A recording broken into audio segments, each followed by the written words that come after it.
আসসালামু আলাইকুম, welcome back to my channel Shahin Ambia recipe and blog.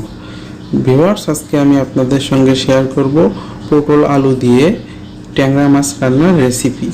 চলুন আমরা রেসিপিটা না টেনে দেখে নিই। আমি কিছু ট্যাংরা মাছ নিয়ে নিয়েছি।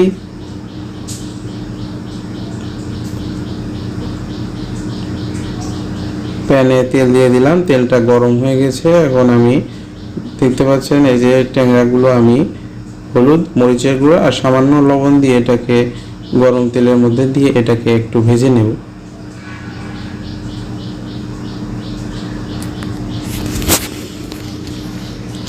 যারা আমার চ্যানেলটা প্রথমবার দেখছেন তারা প্লিজ আমার চ্যানেলটা সাবস্ক্রাইব করবেন আর পাশে থাকা বেল বাটনটি অবশ্যই বাজিয়ে দিবেন, যাতে করে পরবর্তী ভিডিও নোটিফিকেশন সবার আগে আপনি পেয়ে যান। দেখুন, আমি মাছটাকে 3 মিনিটের মতো এটাকে ভেজে নিয়েছি এই পাশ ওপাশ করে ভালোভাবে। এখন হয়ে গেছে, এটা আমি উঠিয়ে নিচ্ছি। দিয়ে দিয়েছি পেঁয়াজ বাটা, পেঁয়াজ রসুন বাটা একসঙ্গে দিয়ে দিলাম আর কি। আদা বাটা দিয়ে দিচ্ছি, আস্ত জিরা বাটা দিয়ে দিলাম।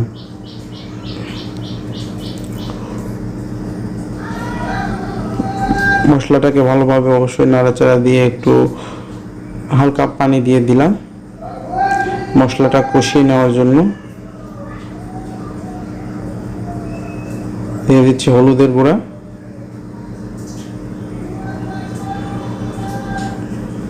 মরিচের গুঁড়া দিয়ে দিলাম। এখন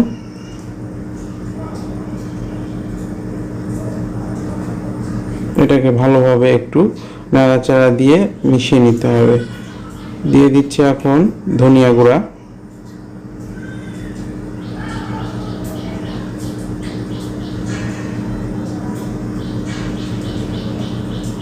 স্বাদ মতো লবণ দিয়ে দিলাম।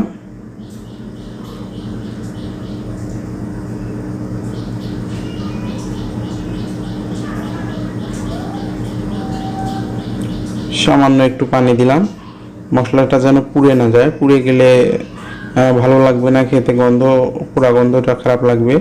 দেখতে পাচ্ছেন ভিউয়ার্স, আমি এই যে পটলটাকে 4 টুকরো করে এভাবে কেটে নিয়েছিলাম আর 3টা আলু দিয়েছি, আলুটাকে এভাবে কেটে নিয়েছি।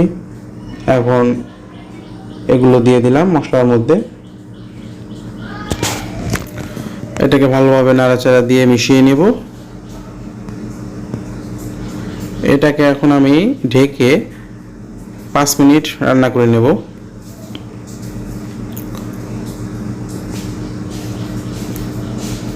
3 মিনিট রান্না করে নেওয়া হয়ে গেছে। এখন একবার ঢাকনাটা উঠিয়ে এটাকে একটু নাড়াচাড়া দিয়ে নিচ্ছি। এখন আবার ঢাকনা দিয়ে ঢেকে আরও 2 মিনিট রান্না করে নিচ্ছি, কোনো প্রকার পানি ছাড়া এটাকে মশলার মধ্যে একটু ভেজে নেওয়ার মতো আর কি নিচ্ছি, তাতে স্বাদটা আরও ভালো হবে। দেখতে পাচ্ছেন এটা 5 মিনিট হয়ে গেছে, এটাকে ভেজে নিয়েছি। এখন একটু এটাকে ভালোভাবে নাড়াচাড়া দিয়ে নিচ্ছি। মশলার সঙ্গে খুব সুন্দরভাবে এটা মিশে গেছে, আপনারা দেখে বুঝতে পারছেন। এ পর্যায়ে দিয়ে দিচ্ছি পানি দিয়ে দিলাম।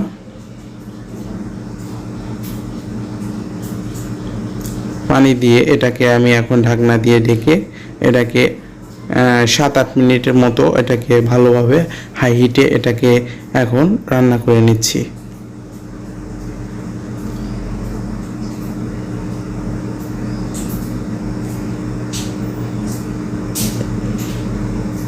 দেখতে পাচ্ছেন পানিগুলো অনেক টকবক করছে, ফুটন্ত হয়ে গেছে। এখন এ পর্যায়ে আমি দিয়ে দিচ্ছি আমার ভেজে রাখা সেই ট্যাংরা মাছগুলো। সবগুলো এখন আমি এক এক করে সবগুলো দিয়ে দেব।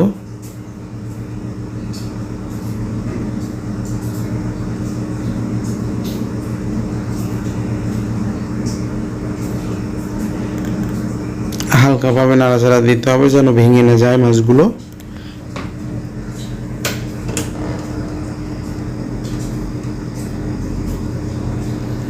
ভিউয়ার্স, যারা আমার চ্যানেলটা প্রথমবার দেখছেন তারা প্লিজ আমার চ্যানেলটা সাবস্ক্রাইব করে নেবেন।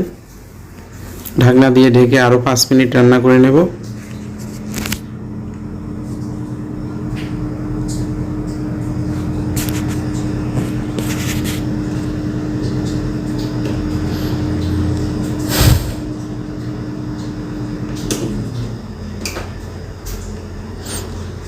দেখি এ পর্যায়ে আমি একটু টেস্ট করার জন্য দেখি আলুটা সিদ্ধ হয়েছে কিনা।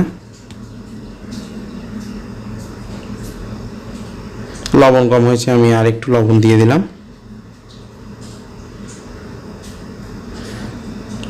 ঢাকনা দিয়ে ঢেকে এটাকে আর একটু সময় রান্না করে নিচ্ছি।